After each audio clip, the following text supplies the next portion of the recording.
La especificación no dirá que el muro tiene que tener 20 centímetros, sino que dirá que tiene que cumplir con tener determinado desempeño, y todo aquel producto que lo cumpla será apto para llevar adelante la construcción. De esta manera, evidentemente, se desarrolla la innovación en la industria de la construcción.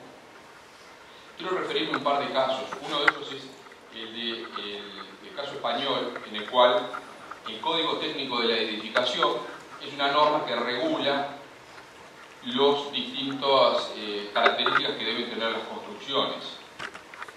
Surgió a partir de la Ley de Ordenamiento de la Edificación del año 99, que establece que los requisitos básicos que deben satisfacer los edificios, es decir, no dice cómo debe hacerlo, sino que establece que van a haber requisitos mínimos, los cuales el Código de la Edificación vino a reglamentar. Bueno, surgió a partir del año 2006 y es de los primeros casos en los cuales se maneja el enfoque por objetivos o por prestaciones. Es decir, lo que se establece es que los distintos componentes del edificio deben cumplir con ciertas prestaciones mínimas. De esta manera, como les adelantaba, esto desarrolla que haya investigación, innovación y desarrollo de nuevas tecnologías.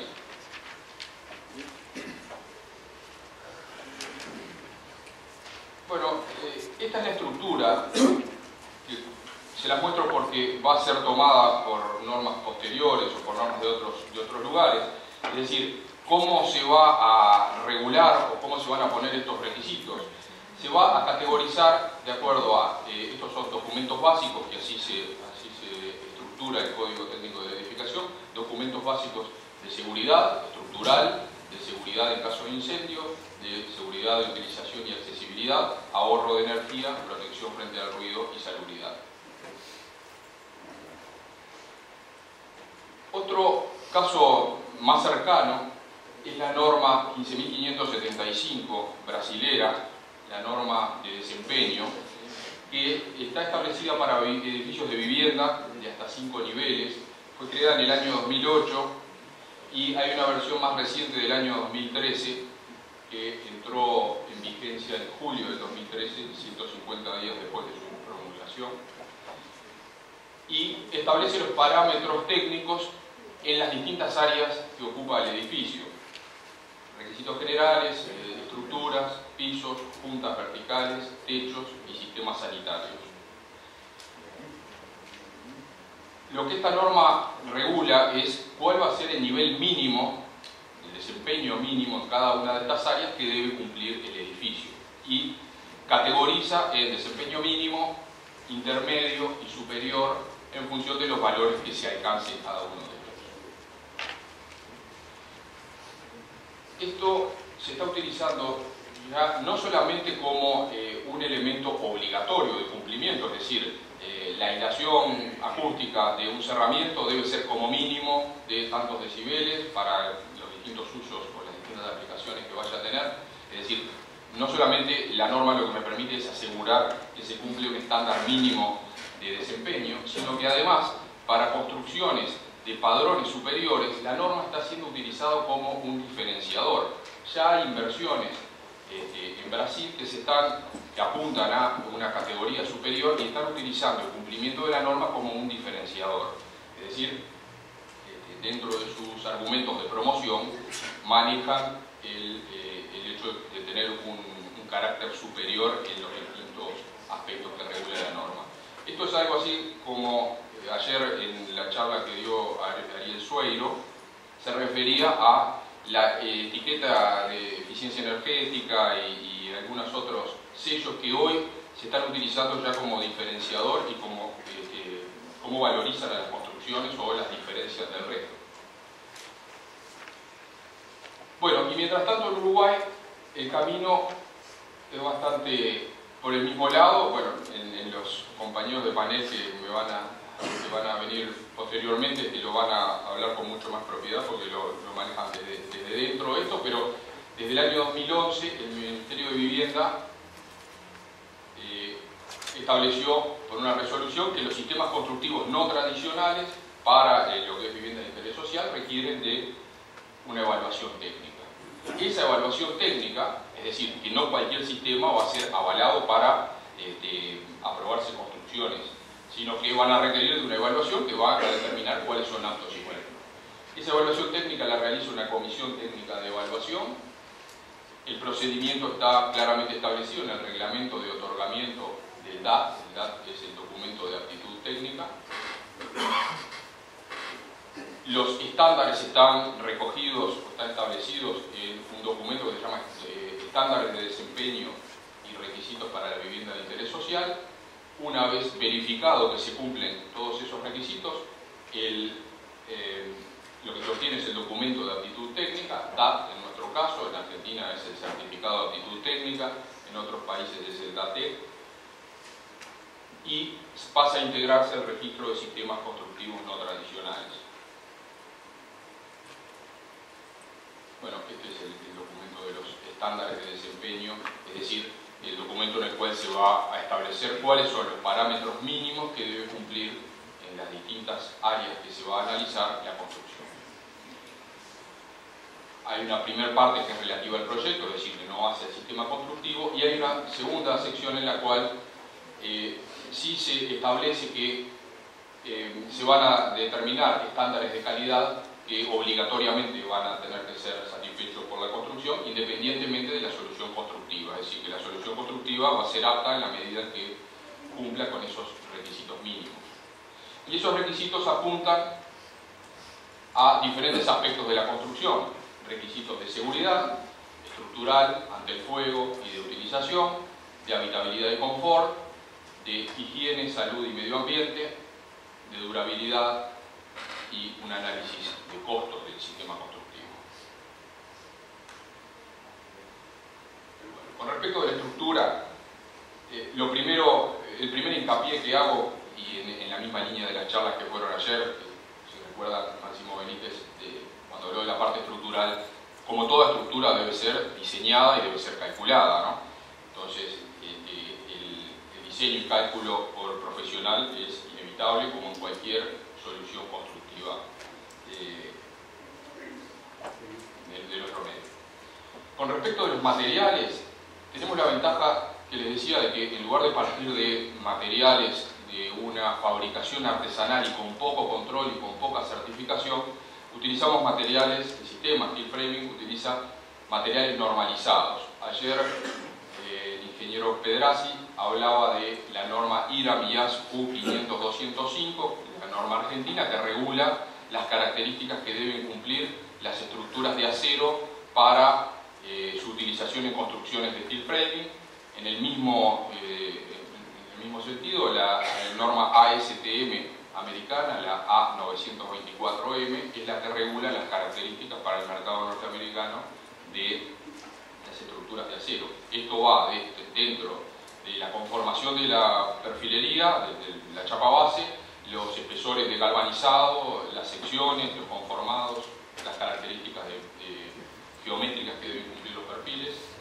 Bueno, para hacer un predimensionado de estas estructuras, en general utilizamos el reglamento SIRSOC 303, que va a determinar por resistencia cuál es el perfil adecuado que debe utilizar para cada una de los componentes de la estructura.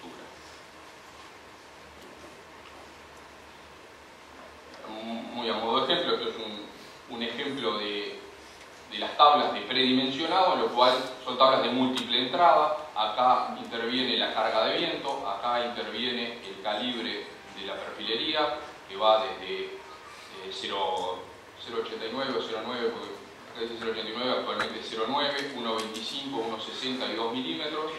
La separación entre los perfiles, porque evidentemente al variar la separación, diferente va a ser la capacidad resistente del perfil. Y bueno, y en base a el análisis estructural que hice, voy a encontrar acá cuál es el perfil adecuado para las solicitaciones que tengo. Pero además de que la estructura no colapse, queremos que la estructura tenga una deformación controlada, es decir, controlar la flecha de estas estructuras cuando estén siendo sometidas a acciones. Y para esto, por otro método, por otras tablas, se va a limitar las deformaciones frente a acciones como cargas permanentes, cargas eventuales, cargas de viento.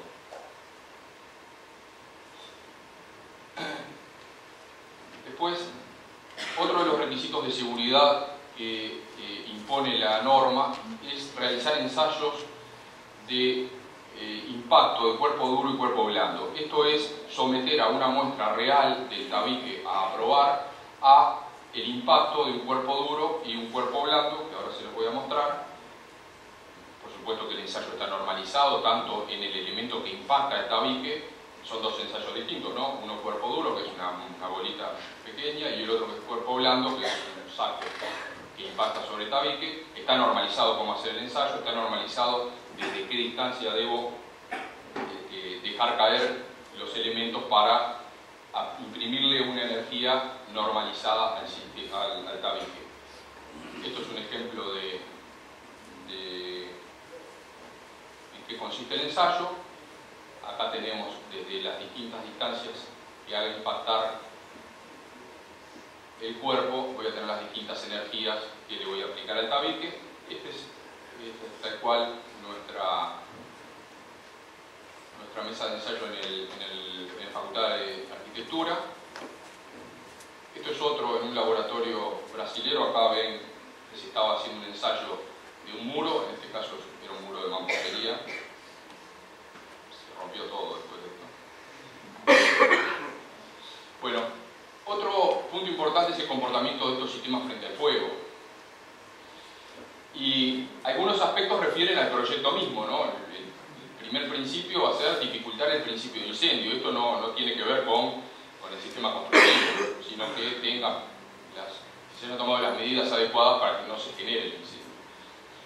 Otro aspecto a determinar, y acá sí interviene el sistema constructivo o algunos elementos de determinación del sistema constructivo, es facilitar la fuga en situaciones de incendio. Es decir, una vez generado un foco ígneo en una habitación, permitir la facilidad, o facilitar, mejor dicho, la evacuación del ambiente. Para eso hay algunas cuestiones que son de proyecto, como determinar claramente rutas de salida, pero hay otras que intervienen las terminaciones superficiales y de los componentes de la construcción.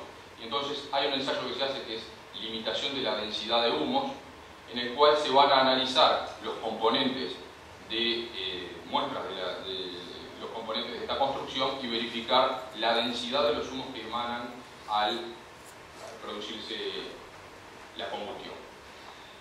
Este es el resultado de un ensayo realizado en un laboratorio en Brasil, el Instituto de Pesquisas Tecnológicas, que han analizado algunos de los componentes que intervienen en el sistema y han dado que la densidad de humo está por debajo de los límites. Hay dos valores, uno para con llama y otro para sin llama. Evidentemente cuando hay llama hay menos humo y por lo tanto el valor es menor. Esta es la cámara en la cual se realizan los ensayos. Acá adentro se produce la combustión de las muestras y se analiza la densidad del humo que sale. Actualmente esto es del Instituto de Pesquisas Tecnológicas de San Pablo, y le estaban anexando otro módulo a este equipo para analizar la toxicidad de los humos, que eso no está requerido por la reglamentación. Otro aspecto referente del fuego es el de dificultar la inflamación generalizada, es decir, en el mismo ambiente en el cual se genera el foco ígneo, qué tan rápido se va a distribuir o a propagar el fuego. El ensayo se realiza, la foto no es muy feliz, pero hay un quemador, acá se coloca una probeta, una muestra del producto que se quiere analizar, y simplemente se va a estudiar qué tan rápido se propaga la llama en un equipo bastante sofisticado. Y por último, y quizás sea de los datos que más estamos acostumbrados a manejar, que es la resistencia al fuego, es decir, el tiempo en el cual el fuego va a atravesar una partición y va a llegar a la otra unidad. Los requerimientos de la reglamentación hablan de 30 o 60 minutos en función de dónde esté ubicado, cuál sea el elemento que esté ubicado, un muro exterior, un muro interior, separativo entre unidades, muros del envolvente. Y los resultados que hemos obtenido han sido satisfactorios y han superado, en todos los ensayos anteriores, por supuesto, también lo han superado.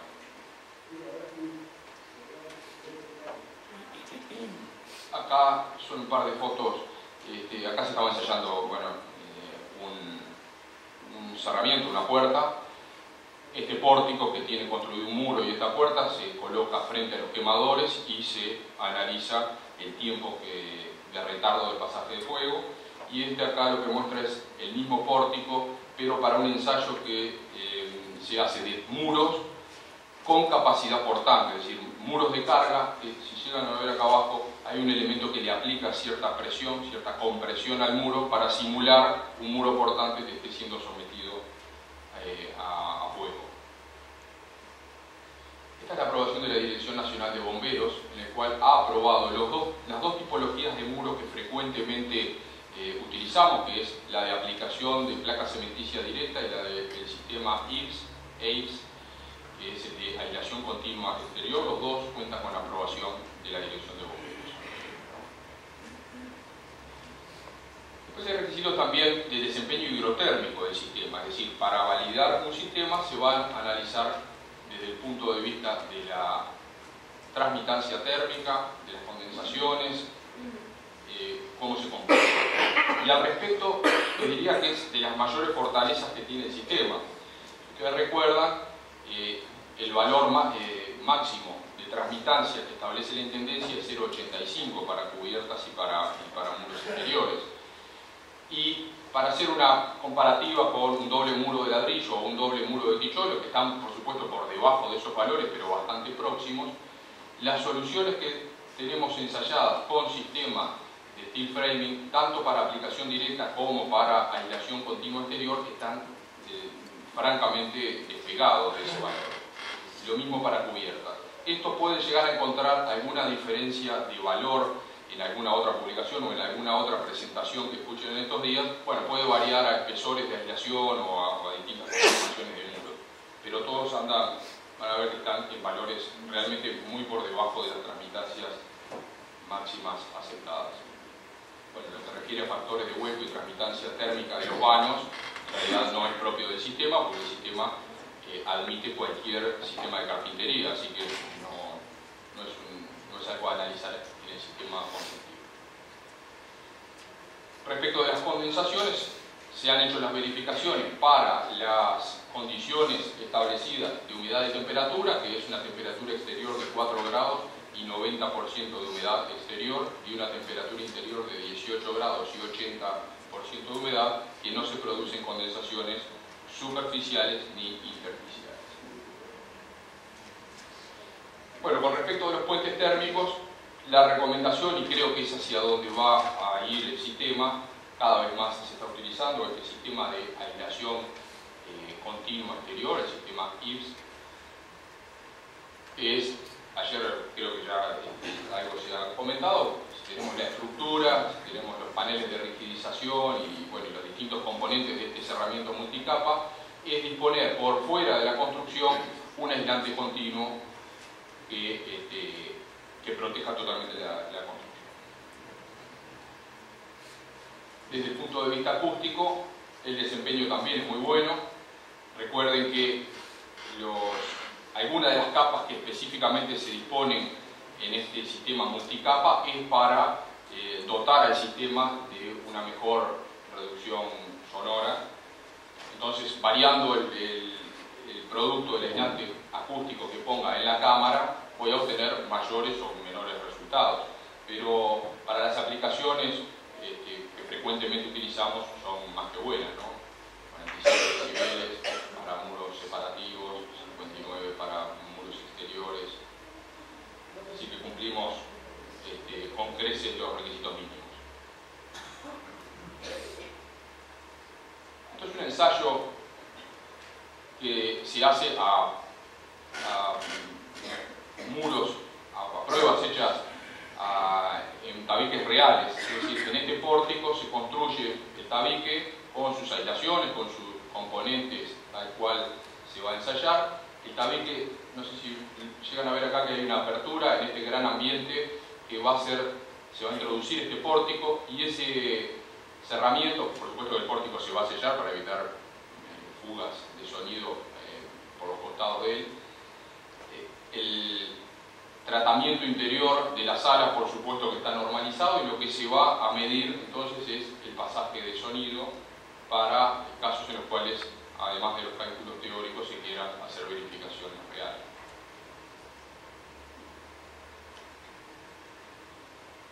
Otra de las cuestiones que la reglamentación establece que debe verificarse es la estanqueidad del sistema. Y se han hecho en Facultad de Arquitectura ensayos de estanqueidad con un método, que es este método de M15, que está desarrollado por el Instituto de Pesquisas Tecnológicas, en el cual el resultado fue satisfactorio, pero la prueba al no aparecer manchas de humedad en la cara interior. Este es el resultado de ese ensayo. Me voy a detener brevemente en las condiciones ambientales de las obras de steel framing, que algo también se estuvo hablando ayer por los oradores que hablaron de los sistemas de celulosa.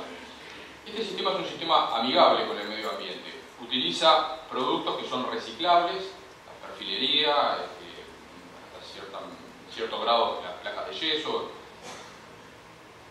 Los productos no son tóxicos ni contaminantes para el ambiente. La ingeniería de proyecto nos permite reducir o prácticamente eliminar los sobrantes de la obra, es decir, algo que en la construcción tradicional es una constante, que es el desperdicio y la generación de residuos. Con este sistema podemos llevarlo prácticamente a cero. ¿Por qué hablo de ingeniería de proyecto? Porque estos sistemas, una vez que el proyecto está acabado y que se hace el diseño de la estructura de la construcción, se dimensionó cuál era la sección apropiada para cada uno de los perfiles y se hizo la compra de esta obra, frecuentemente el suministro se hace en medidas exactas. Es decir, cuando el proveedor me vende esta obra, me lo va a vender con los perfiles cortados a la medida justa. Esto, más allá de la ventaja económica que tiene de no estar comprando perfilería para descartar, tiene también un favorable impacto ambiental. No estoy generando desechos de estos materiales. Si por un tema de tiempos no puedo esperar a que me fabriquen, porque tiene una cierta demora, a que me fabriquen a medida la perfilería, podré utilizar perfiles estándar, que son de medida 6 metros, ahí habrán sobrantes, esos sobrantes puedo claramente clasificarlos y reutilizarlos. Y todo esto además es válido para las futuras demoliciones de obras de steel framing, en los cuales la clasificación de esos residuos también va a ser posible y, por lo tanto, reciclar esos productos y no generar contaminantes. Con respecto de la durabilidad del sistema, que también algo ayer se estuvo hablando, el sistema no requiere tareas específicas de mantenimiento, más allá de las de cualquier construcción, de ser un mantenimiento responsable, el cual, en este tipo de obras, se han confeccionado y trabajamos con el concepto de manual de uso y mantenimiento, es decir, entregarle al usuario cuáles son el mantenimiento programado que debe hacer de su construcción y qué cosas puede hacer y qué cosas no. Y en particular me voy a referir a algo que habló Pedrassi ayer, que es este mito de la oxidación de la estructura y cómo eso podría ser una condicionante para cortar la vida útil de la construcción, lo cual no es así. Ayer Pedrassi hablaba de que los perfiles que utilizamos para las construcciones con steel framing utilizan una aleación, en nuestro caso es galvanizado, hay otros tipos de aleaciones utilizables, y el concepto es que se utiliza un material de sacrificio, que en nuestro caso es el zinc, el cual se va a ir degradando con el tiempo y lo que va a hacer es mantener al acero en su estado sin oxidación. Entonces, en la medida en que ese zinc se vaya perdiendo, la estructura podría pensarse que queda más vulnerable. Hay una tabla que yo les voy a mostrar ahora, que es un ensayo que se hizo en Estados Unidos en un periodo de 10 años, en el cual se midieron casos reales de muestras dejadas a propósito dentro de las estructuras de varias construcciones en 4 localidades de Estados Unidos, durante 10 años se midió el resultado de cómo se perdía la masa de zinc en cada uno de estos casos y se hizo proyecciones de cuánto podía esperarse que durara esta construcción.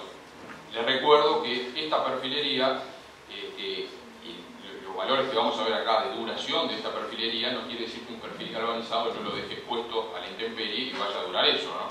Es decir, están contenidos adentro de un tabique o de un cielo raso o de un entrepiso y están protegidos por barreras de agua y viento exterior, lo cual me asegura que no van a estar en contacto con agua ni salinidad del medio ambiente exterior. Tienen barreras de vapor al interior que me asegura que no van a haber condensaciones, es decir, que están en condiciones óptimas de mantenimiento. Bueno, esta es la presentación del resultado de ese estudio. No se llega a ver acá, pero las localidades son Miami, ahora lo vemos en alguno más. Bueno, son 4 locaciones en las cuales se dispusieron en los áticos de las construcciones, adentro de los muros de las construcciones. Acá ven muestras colgadas en los áticos, acá ven adentro de muros reales varias muestras numeradas.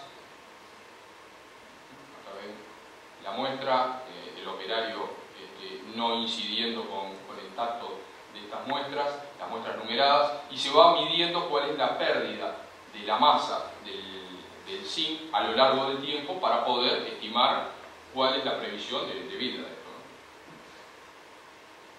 Algunos elementos dispuestos en aleros exteriores. Esto era en un basement, en un sótano. Bueno, y estos son los resultados, ¿no? Acá están las locaciones que eran Hamilton, Miami, Long Beach y una localidad en Maryland. Lo que se analiza es la ubicación de la muestra en áticos, en paredes, en cielos rasos, en pisos. La pérdida de masa en gramos, 0,013. La duración de la exposición en meses. Acá ven, 98 meses fue la duración de este estudio. La velocidad de corrosión, en cuánto se perdía, cuánta masa se pierde por año, y la esperanza de vida de esa protección galvánica. Como ven, 900 y pico de años, 500 y pico, 1200, 300 y pico. Ayer Pedrassi comentaba que 300 años es un valor que se espera de vida útil para la perfilería galvanizada. Por lo cual, esto no atenta contra la durabilidad de las construcciones de steel framing, ya que las estructuras van a sobrevivir más que los usuarios, por lo menos. Bueno, algunas breves conclusiones. El sistema utiliza insumos y procesos normalizados, es decir, no voy a tener un proceso artesanal, sino que voy a partir de insumos normalizados que cumplen normas, que cumplen controles de calidad, con los cuales tengo certezas a la hora de construir con ellos, y los procesos también lo son. Mejora las condiciones de ejecución, lo que veíamos, sobre todo cuando se difunda más aún y tengamos una mayor producción en talleres que en obra, es decir, que pueda estar panelizando adentro de un taller a bastante distancia de la obra y no tenga días de lluvia y no tenga inclemencias climáticas que me puedan demorar el rendimiento de la construcción. Un ejemplo de esto es el Yucose a raíz del tornado de la ciudad de Dolores, que es un tema que van a hablar en el día de mañana, el arquitecto Juan Pablo Gil en particular, que fue quien llevó adelante el proyecto. Yucose tomó el compromiso de reconstruir la escuela de Dolores, que es algo en lo cual el instituto se puso muy al hombro esa tarea y espero que lleguemos a un muy buen resultado.